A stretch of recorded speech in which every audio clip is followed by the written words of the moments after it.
चंद्रमा को क्षय रोग होने का शाप दे दिया दक्ष ने। तो चंद्रमा निरंतर क्षीण होने लगे, दुर्बल होने लगे। अब ससुर जी का शाप कैसे भी मिटा नहीं, बहुत उपाय कर लिए। अंत में क्षीण होते होते द्वितीया का चंद्रमा कितना क्षीण होता है, एकदम रेखा मात्र होता है, थोड़ी देर के लिए उदित होते हैं। और द्वितीया के चंद्र दर्शन का पुराणों में बड़ा महात्म्य कहा गया।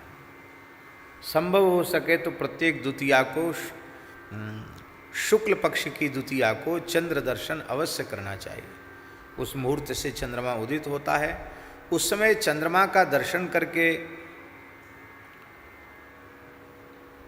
चंद्रमा को अर्घ दे। वेद लक्षणा भारतीय देसी गाय के धारोष्ण दुग्ध से यदि अर्घ दे, अथवा मलयागिरी चंदन अक्षत मिश्रित जल से चंद्रमा को अर्घ दे, श्वेत पुष्प अर्पित करे, तो उससे बहुत बड़े लाभ की प्राप्ति होती है। उस समय केवल चंद्रमा का दर्शन मात्र कर ले तो साक्षात भगवान शिव के दर्शन का पुण्य प्राप्त हो जाता है। शिव साक्षात्कार जन्य पुण्य प्राप्त हो जाता है। हमने ये देखा है, पूज्य श्री रमण रीति वाले महाराज जी, चंद्रमा के दर्शन का जो समय होता है उस समय उनकी पूरी तैयारी रहती है। ठीक वो समय उठ करके चले जाएंगे, चंद्रमा को अर्घ देना, चंद्रमा का स्मरण करना, साष्टांग प्रणाम करना, ये सब करके फिर अपने दूसरे किसी कार्य में लगे। चंद्रमा का बड़ा भारी महत्व है। तो चंद्रमा जब द्वितीया को अत्यंत क्षीण हो गए, तब चंद्रमा अंत में श्री शंकर भगवान की शरण में आए, चरणों में पड़ गए, रोने लगे। बोले भगवान मेरे शरीर का नाश ही हो जाएगा, आप हमारी रक्षा कीजिए।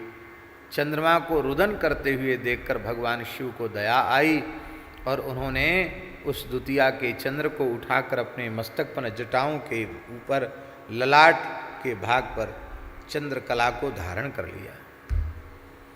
भाले बाल विधुर गले चगरलम, बाल विधु बाल चंद्रमा,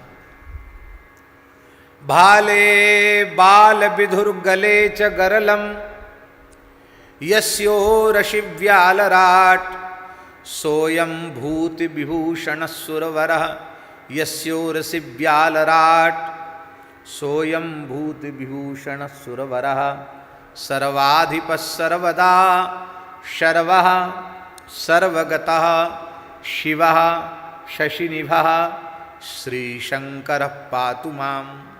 गोस्वामी जी ने रामचरितमानस में अयोध्या कांड में ये मंगलाचरण में श्लोक कहा है। भाले बाल विधु।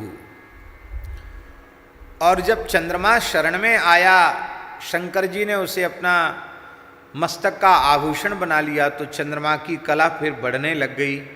और तृतीया, चतुर्थी, पंचमी, पूर्णिमा को चंद्रमा पूर्ण हो गया। वो शाप की निवृत्ति तो हो गई, पर भगवान शिव ने उन पर अनुग्रह किया। उसकी व्यंजना के लिए आज भी क्रमशः चंद्रमा की कलाएं क्षीण होती हैं और चंद्रमा की कलाएं बढ़ती हैं, ऐसा हमारे पुराणों में आख्यान लिखा हुआ है। इससे हम लोगों को प्रेरणा क्या लेनी है? हम लोगों को प्रेरणा यह लेनी है कि व्यक्ति कितना भी क्षीण हो जाए, कृष्ण हो जाए, साधन से, तप से, जप से, हर प्रकार से क्षीण हो जाए, दुर्बल हो जाए, चंद्रमा जैसा ऐसा हो जाए, किंतु संत सद्गुरु यही शिव हैं। वंदे बोधमयम नित्यम गुरुम शंकर रूपिणम, यमाश्रितो ही बक्रोपी चंद्र सर्वत्र वंद्यते। शिव गुरु रूप शिव का आश्रय कोई जीव ले ले तो वह चाहे जितना क्षीण और दुर्बल हो, जिस क्षण आश्रय लेगा उस पतित से पतित जीव को भी वे अपना आभूषण बना लेते, अर्थात उसको अंगीकार कर लेते हैं।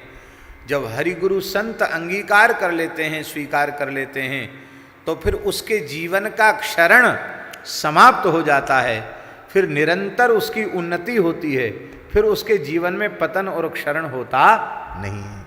इसलिए यमाश्रितो ही वक्रोपी चंद्र सर्वत्र वंद्यते, महत्पुरुषों का, गुरुजनों का, सत्पुरुषों का आश्रय लेना। प्रतिदिन सत्संग एवं दर्शन के लिए श्री महाराज जी के ऑफिशियल चैनल को जरूर सब्सक्राइब करें।